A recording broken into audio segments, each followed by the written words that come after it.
Good Day Tampa Bay.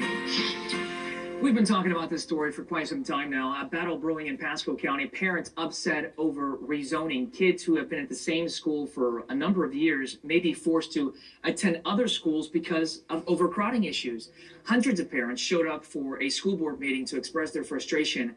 The second hearing and final votes are scheduled for January 17th. Justin Silver from the Von Greif Group joining us now to talk about this.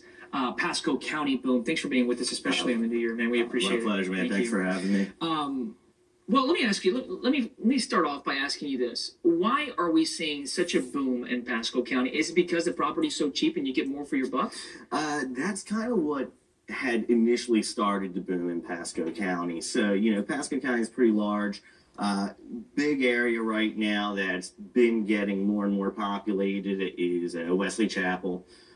Basically, what had happened was New Tampa, real popular area for Hillsborough.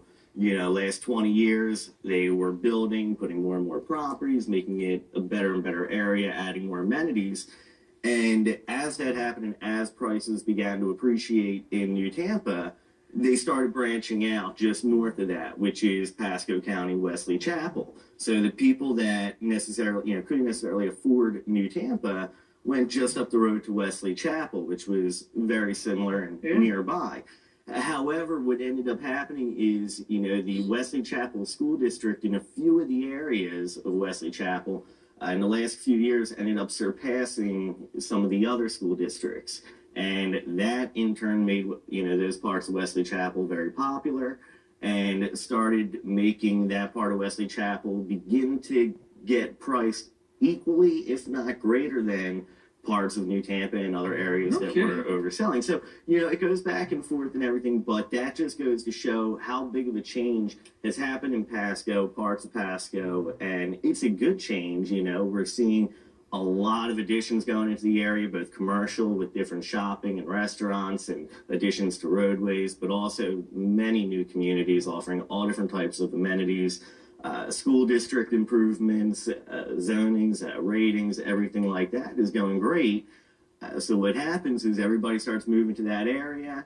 The area used to be a much, much smaller area, and then all of a sudden, within 5 years, you get tons of homes. But, it's a good thing. Exactly. I hear you, because you get restaurants, and you got the mall out there, you got the Wiregrass Mall. I don't live too far from there, but with that said, there are some growing pains that come along with that. So you got these kids, rather, that have been going to the same school for a number of years now, and all of a sudden now they can't go to that school. Now they have to go to a different school because the school that they were attending is not even at capacity, it's well over capacity. So as a realtor, how can you plan for that? For the folks that are looking to buy a home, if they're going to Pasco, what do you tell them? Because they may not be going to the school that they want to be attending. Exactly. And no matter what, whenever you're a real estate professional and you're working with somebody who's looking to purchase a home, schools probably 75% of the time come up, in schools with probably 75% of our buyers are a huge motivating factor for where they're looking to purchase, whether it's something that they need for right now, like you were saying, keep the kids in the same school, or they're moving to an area, they've done research, and they want to get to a school district. So what do you tell them? Well, we have to say the same thing, whether it's Pasco County or they're looking somewhere else. Right. No matter what, we have to be careful with what we say regarding schools, because like we're talking about now, school boundaries change all the time. And a lot of times it's not even, we don't get informed right away by any school boundary or school district.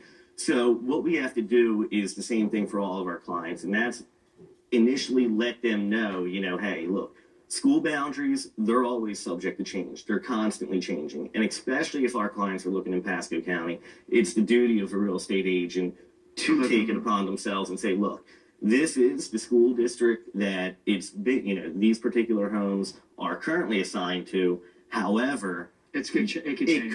It could have changed already. Here are some websites that you can go to find out.